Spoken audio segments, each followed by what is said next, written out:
Ifurije amahoro y'Imana nk'uko mubireba kuri kamera za Daniel TV, mbazaniye umukozi w'Imana udasanzwe urimo imbaraga z'Imana. Tugiye kumwakira atubwira n'impamvu z'umuhamagaro we, narangiza aradusengera akomeze. Ni karibu.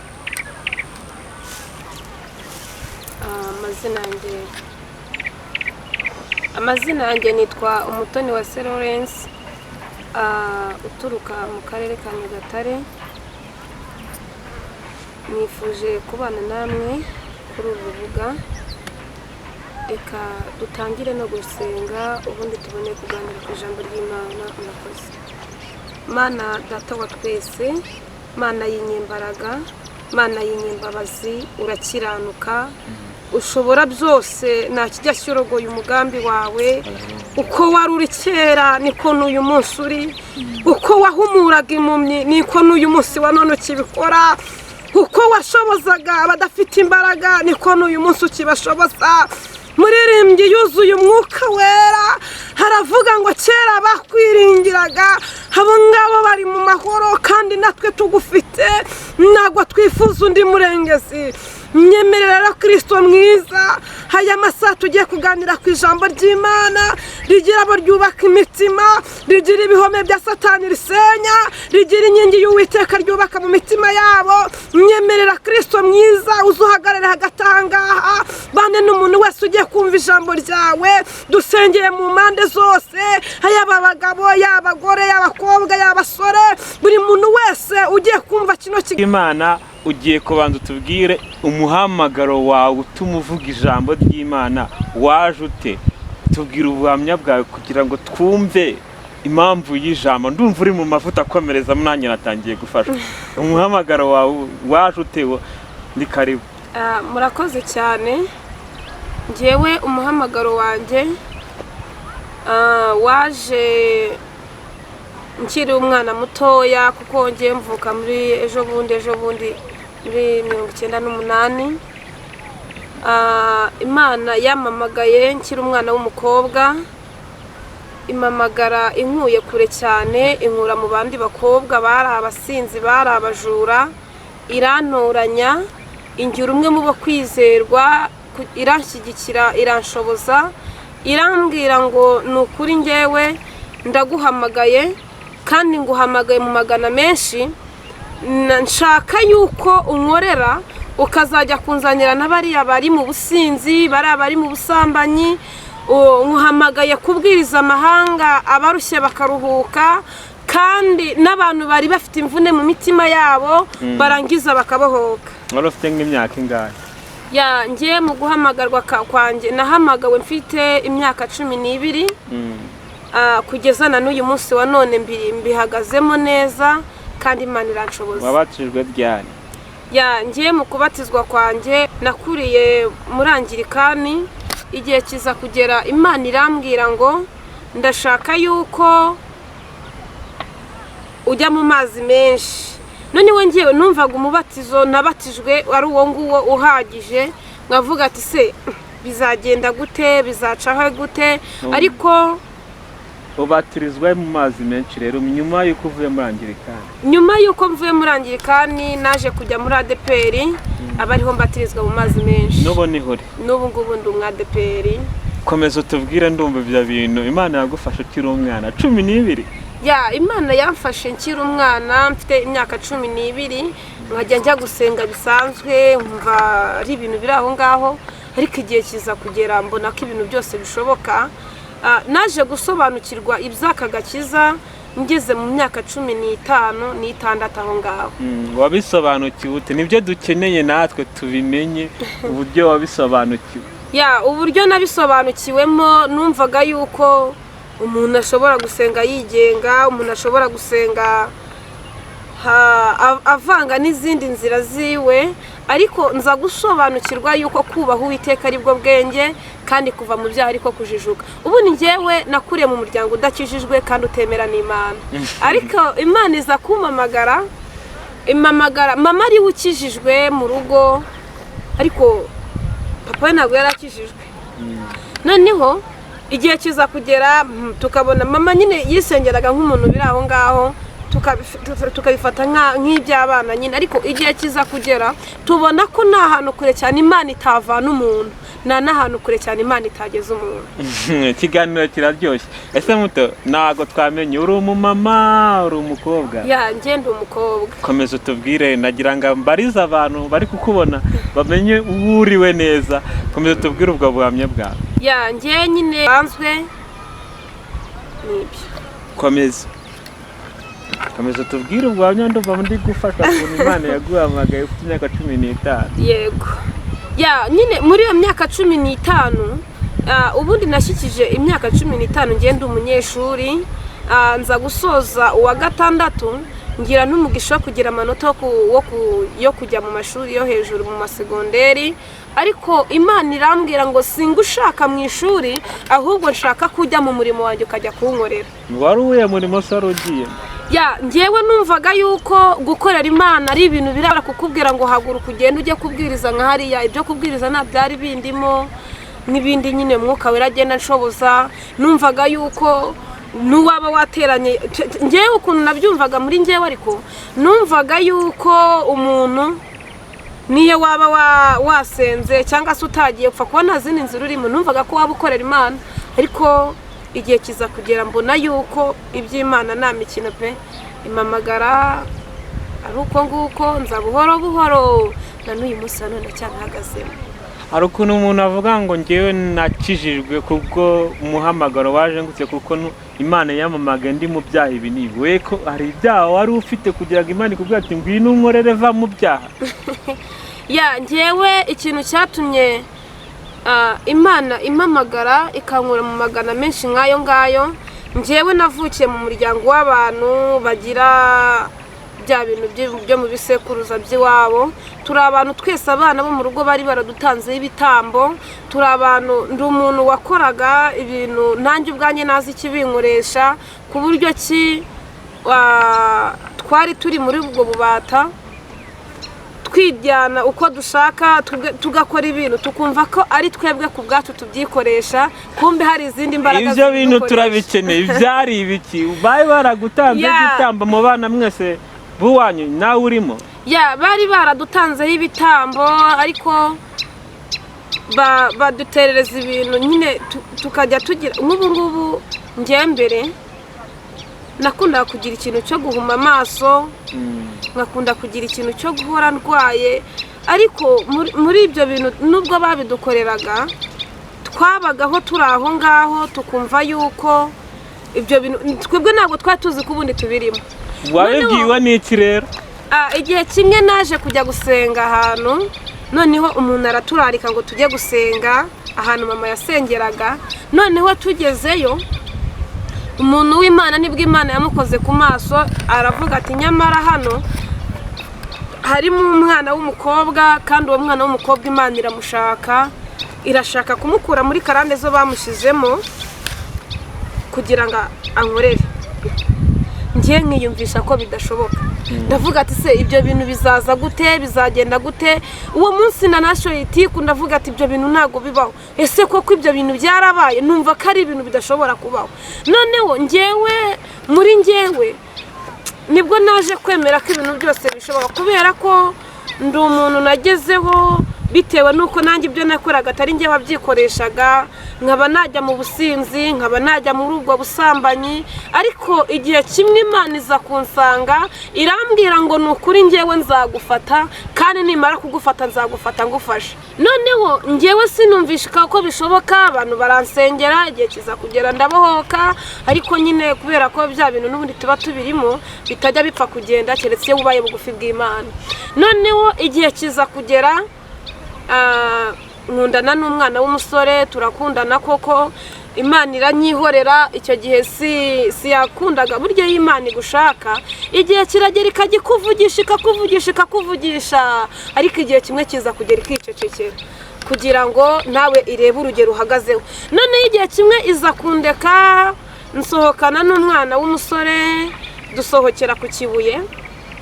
Noneho tugiyeyo iryo joro Imana irandeka, nditegura ibintu byose ndabipanga, kandi ubwo nari nangiye kujya njya mu nzira z'agakiza, narihanye byose naratuye, noneho igihe kiza kugera turasohokana turagenda nk'abandi nyine, tumera nka rya jambo Dawidi yabwiye Salomo ngo mwana wanjye ndagiye, ariko nubwo ngiye nk'uko ab'isi bose bagenda. Noneho nanjye ngenda nk'uko ab'isi bose bagenda. Noneho nkimara kugenda nk'uko ab'isi bose bagenda, naragiye turinjirana, tumajije kwinjira muhungu muzima arasohoka arambwira ngo uri aho ngaho ndaje, majije kwishyura ibyo ugomba kurya n'ibyo ugomba kunywa, ndaje nanjye nimwishyurire, ndaje musange. Noneho nkinjiramo njya kumva numva umuntu arampamagaye kuri fone arambwira ngo ni ukuri Imana nkorera nubona ibintu urimo bikuguye amahoro. Ndavuga ati se umbonye ndi mu biki? Nangira gushora itiku kandi nanjye ubwanjye nzi ko ndi mu makosa, nangira gushora itiku. None uwo mwana w'umusore arangije ansigayo, akimara kunsigayo arangije arigendera na telefone ziwe azikuraho.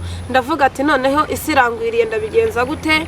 Imana irangije iransanga irambwira ngo nakubwiye kenshi, uyu munsi wa none niho ndi bukwemeze tukibonanira. Uwo musore yari yakujyanye mumaze kwiyakira agutayo? Uwo musore twaragiye turiyakira bisanzwe, asohoka nk'umuntu nyine ugiye kugira ikintu afata hanze, aragenda asiyagaruka. Arishyura? Yari yasize yishyuye? Bimwe yasize abyishyuye, ariko yarishyuyemo nijoro rimwe turi buraremo, n'ibyo kurya asiga byishyuye. Akimara kugenda yakubise nk'iminsi 2 ataragaruka, nanjye nkiremo ngitegereje ngo umuntu ari buze. Ntago mwarayeyo? Byabaye ngombwa yuko wataharara, ariko njyewe ndaharara kubwo ariho Imana yari igiye kunyigishiriza. Yakwigishije y'ikirere? Ikintu yanyigishirijeyo, yaragiye gutya nsigayo ibintu byose. Ndavuga ati noneho isi irangwiriye. Akimara kugenda umuntu ushinzwe amaroge arangije araza arambwira ati se kuri hano wenyine, umugenzi mwazanye ari he? Ndavuga ati uko ubibona uko nguko niko nanjye mbibona. Arangije arambwira ati rero ndabona wowe nta gahunda ufite yo kunyishyurira roge, ndashaka yuko unyishyura ubundi hasigaye ukagenda. Ndavuga ati se ndakwishyura ko nta mafaranga mfite, uwanzanye ko ari uyafite, biragenda gute? Arangije aragenda abwira bosi we, aravuga ngo ngwino ndebere ibyambayeho hariya. Bosi we akimara kuhagera, kuko ari umuntu wasengaga ari mu mwuka w'Imana, aranyegera arangije anyanganiriza ku bw'ishuri ry'urugendo ry'ubuzima. Ndamuganiriza ndamubwira, arambwira ati se kuki waje hano? Ndamubwira ati rwose nanjye nahisanze. Akimara nawe kubimbwira aratungurwa, arambwira ngo bibu bwa mbere n'ubwa nyuma, uyu munsi izi nzira ntabwo Imana izigushakiramo. Uwo mu bosi niko yakubwiye? Bosi niko yambwiye. Ese ubundi muri aho gahunda yari afite yariye? Byari kugira ngo muryamane? Gahunda yari ihari, twari tugiye kwinezeza mu buzima busanzwe, kugwa mu byaha nyine. Birangira utabiguyemo cyane. Bosi aje akubajije umuntu wakuzanye aho ngaho, uramubura? Naramubuze, nanjye ubwanjye narishatse ndibura, ndeba mu mpande zose mbura uko mbigenza. Gahunda rero mwatashye idakozwe? Twatashye nta kigeze. Nyuma y'uko se bitabaye, yakubwiye ko impamvu yakoze iyo gahunda gutyo akagenda adakoze gahunda yamuzanye ari iyi? Nyuma nyine ikintu yaje kumbwira, yaje kunyisobanuraho, ambwira ngo yatashye akora impanuka ajya mu bitaro, telefone barazimwiba. Ariko ndamubwira ati nawe si yari wowe, ahubwo nuko ari njye Imana yashakaga. Komeza tubwire, aho ngaho niho wahise ufata umwanzuro? Aho ngaho niho nahise mfata umwanzuro. Ndavuga ati nyamara izi nzira ndimo ndabona Imana itazinshakamo, nshaka nasenga kandi mbishyizeho umutima. Komeza tubwire rero ukuntu wafashe umwanzuro. Ukuntu nafashe umwanzuro, naragiye nanjye ubwanjye ndicara nitekerezaho. Nkimara kwitekerezaho, rimwe na rimwe Imana ikajya inyohereza abahanuzi. Ndibuka igihe kimwe nagiye gusenga ahantu, Imana inyohereza umuntu w'umugabo ntazi ahantu aturutse. Arangije yaraje gutya anuruka inyuma, arangije ankubita inshyi 3. Arangije arambwira ngo bubu bwa mbere n'ubwa nyuma, uyu munsi Imana iragufashe kandi ntabwo izongera kukurekura ukundi. Nanjye ndavuga ati biranejeje kandi biranyubatse ku mutima. Komeza. Uwo muntu yaragukubise yari mu mwuka? Nangize ngo wari kurota gukubita. We yari ari mu mwuka, ni ibintu byabaye amaso ku maso, n'abantu bose bahari baravuga ati se uriya mukobwa Imana ikana gute ku buryo yamwoherereza abantu batanamuzi gusa ntabwo byari Ese uyu muhamagaro wo gukorera Imana umaze n'igihe kingana iki? Aho yawe gusengera abantu nanjye twari muri nawe twategetse uyu muhamagaro wo kugenda usengera abantu bafite ibibazo bitandukanye by'uburwayi bamwe nawe numva nubwo baguhanuriye ko nta numvise uruhanura wowe byagufashe ryari? njyewe bijya kumfata byaje ari mu bintu nanjye nazi igihe kimwe tukajya tujya gusenga tugatangira ati nabonye, gatangira ati wabonye, Imana nyine ikagenda igukuza gutyo bikagenda biza. Gusa uyu muhamagaro gusengera abantu cyangwa se wo kuvuga ubutumwa ujya gutangira byatangiriye kuba mu nzu yo mu rugo. Noneho mama aza guhura n'ikintu cyitwa uburwayi bukomeye cyane, arivuza ajya ahantu hose biranga, tukajya dusenga kubera ko njyewe nari mfite isezerano Imana yashyize muri njyewe, irambwa ngo nyamara urufunguzo rwo gukira kwa mama wawe ruri mu biganza byawe. Uguhera uwo munsi nkimara kumusengera nahise mvuga ati koko iyi niyo nzira, reka nyikomeze.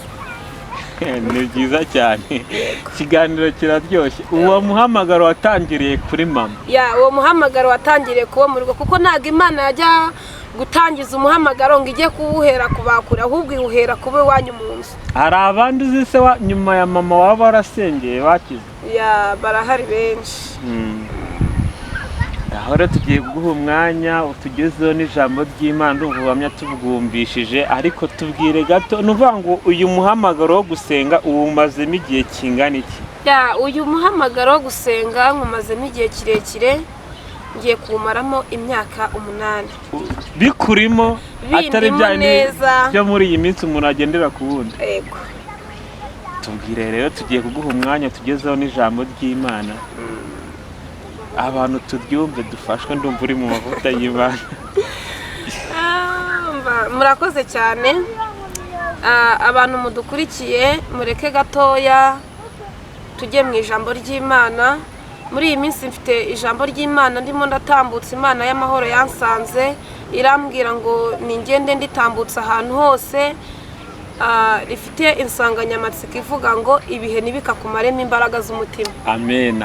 Amen. Kuri dafashije. Noneho ikintu cyatumye Imana isanga, yarangiye iramfata inshyira ahantu, irangije iranyihererana, irambwira ngo abantu nubwo uri kubareba barimo baragenda, abantu nubwo uri kubareba barimo barasenga, abantu nubwo uri kubareba barimo barabwiriza, ariko imbaraga z'umutima zamajije kubashiramo. Ndavuga ati se ikintu cyabamazemo imbaraga z'umutima ni iki? Irangije irambwira ngo abantu babonye yuko ibyanjye bimajije kubasharirira, ibyanjye babonye ko bitagisohoye, ahubwo bo bashatse kwicira inzira za bugufi kugira ngo bisohoreze ya masezerano yabo. Irangije irambwira ngo ningende mbibutsa, mbabwire ngo bibuke yuko hari abageni bakowe n'amaraso ya Yesu, kandi umukwe akaba aje gutwara umugeni we, kandi uko byagenda gute kose uyu mugeni azagenda. Dafashije, komeza utubwire. Amen. Amen. Noneho irangije iransanga, ndavuga ati se koko ibyo bintu birashoboka? Ndavuga ati ibi bintu ntago bibaho. Irangije irambwira ngo ceceka gatoya nkwiho, wicecekere ubundi nkwereke. Ijya inyereka abantu bameze nk'abahagaze muri gare, ariko bategereje imodoka ziza kubatwara. Nubwo bahagaze muri gare, imodoka igiye kuza gutwara abagenzi na plaque z'imodoka zayo bazi. Irangije irambwira ngo nimbibutse mbabwire ngo buri mugenzi wese uhagaze utegereje Imana agomba guhagarara yitegereje, nyamara akamenya na plaque y'imodoka igomba kuzamujyana. Amen. Noneho nubwo agomba guhagarara atari mu kivunge cy'abantu, agahora ari maso ahagaze hafi ya gare kugira ngo amenye plaque y'imodoka igomba kuza kumujyana. Kandi uyu mugeni wa Kristo utegereje umukwe ugomba kuzaza kumujyana. Ntago agomba kwanduzwa n'ibizinga, ntago agomba kwitwara uko ashatse, ntago agomba kuvuga ibyo yishakiye, kuko ari umugeni utegereje iki? Umugabo uzaza kumutwara. Imana iduhereze umugisha. Insanganyamatsiko y'ijambo iravuga ngo ibihe ntibikakumaremo imbaraga z'umutima. Tugiye kurisanga mu butumwa bwiza uko bwanditswe na Matayo, ibice ni 5 umurongo n'uwa 11. Dusome mu izina rya Yesu. Matayo ibice ni 5 umurongo n'uwa 11 kumanuka. Haratubwiye ngo namwe muzahirwa ubwo bazabatuka bakabarenganya, bakababeshyera ibibi byinshi babamura. Muzanezerwe mwishime, kuko ingororano zanyu ari nyinshi mu ijuru, kuko ariko barenganyije abahanuzi ba mbere. Muri umunyu w'isi, mbese umunyu nukayuka uzaryoshwa n'iki? Ntacyo uba ukimaze keretse kujugunywa hanze abantu bakawukandagira. Amen. Dusoreze mu ijambo ry'Imana riri muri Yesaya ibice 45 umurongo n'uwa 15. Haravuze ngo Mana ya Isiraheli umukiza nukuri ni wowe Mana yihisha. Amen. Iri jambo ry'Imana dusomye mu butumwa bwiza uko bwanditswe na Matayo riratubwiye ngo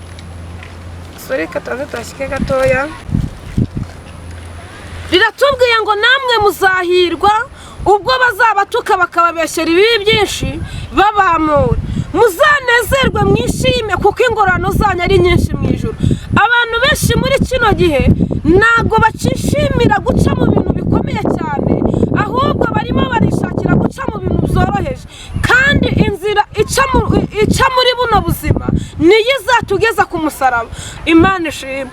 Muzanezerwe mwishime, kuko ingororano zanyu ari nyinshi mu ijuru. Ntago abantu bagishimishwa cyangwa se ngo banezezwe nuko abantu babatutse. Abantu bumva yuko ku musozi bahora babavuga neza, abantu bakumva ko bahora babakomera amashyi, abantu bakumva yuko bahora babavuga neza, ariko ntabwo bishobora kubaho. Muzanezerwe mwishime. Ubundi kizakumenyesha umurokore uri mu rugendo nuko azahura n'ibimuhiga. Murokore uri mu rugendo by'ukuri azahura n'ibimurwanya, ariko muzanezerwe mwishime, kuko ingororano zanyu ari nyinshi mu ijuru. Bibiliya iratubwiye ngo muri umunyu w'isi, mbese umunyu nukayuka uzaryoshwa n'iki? Munyamasengesho cyangwa se wowe muntu wese urimo uratwumva, umenye ko uri umunyu w'isi. Mbese uyu munyu numara gukayuka uzaryoshwa n'iki? Ntacyo uzaba ukimaze keretse kujugunywa hanze abantu bakawukandagira. Nukuri ndakurahiye, numara gukayuka uzamenye ko ntacyo uzaba ukimaze. Nubura umuvugabutumwa ukamara gukayuka ntacyo uzaba ukimaze. Nubura umuhanuzi ugakayuka ntacyo uzaba ukimaze. Icyo uri cyo cyose numara gukayuka nta kintu uzaba ukimaze. Imana ishimwe. Dusomye ijambo ry'Imana riratubwiye ngo muzanezerwe mwishime, kuko ingororano zanyu ari nyinshi mu ijuru. Hariho abantu muri iyi si bamajije gukayuka, baragenda ukabona ko bameze nk'abantu bagifite ibiryoshye muri bo, kandi baramajije gukayuka. Ni ukuri ingororano zabo bene nk'abo ngabo bitwara nk'abantu bamajije kugororerwa, badafite gakondo mu gihugu cyo mu ijuru. Bumva ko gakondo yabo ari hano mu isi gusa, kandi urugendo ruracyakomeje. Imana itugirire neza. Dusomye ijambo ry'Imana tuvuga ngo Mana ya Isiraheli umukiza ni ukuri ni wowe Mana yihisha. Iyi Mana igiye kwihisha ukibwira ko ukiri umurokore uri mu rugendo kandi waramajije kuruvamo. Haleluya. Iyi Mana ijya yihisha ku muntu uwo ari we wese. Ni ukuri Mana umukiza wa Isiraheli, ukaba uyizeye ko ari Imana umukiza, ukaba uyizeye ko ari Imana ikora, ukaba uyizeye ko ari Imana y'inyembaraga, ariko ni Imana ijya yihisha. Iyi Mana iyo yakwihishe imiryango yose ikuvaho.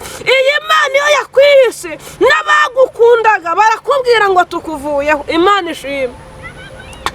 Iyi Mana iyo imajije kukwihisha ububasha n'umudugudu utuyeho barabimenya ko imana yakwihishe. Aleluya. Iyi Mana iyo ikwihishe n'abavandimwe barabimenya bakavuga ati ni ukuri runaka Imana yaramwihishe, ariko igihe kimwe Imana ijya yihishura. Ndakubwira ngo nubwo igihe cy'abantu gihari, ariko hari n'igihe cy'Imana. Imana ijya yemera ko bikugeraho kugira ngo ikuremere ubuhamya bw'ejo hazaza. Imana itugire neza, murakoze cyane. Reka dusoze no gusenga Imana. Mana data wa twese, dusengeye abantu bose bari baramajije gukayuka kubw'ibihe, nyemerera wongere ubongera imbaraga mu bugingo.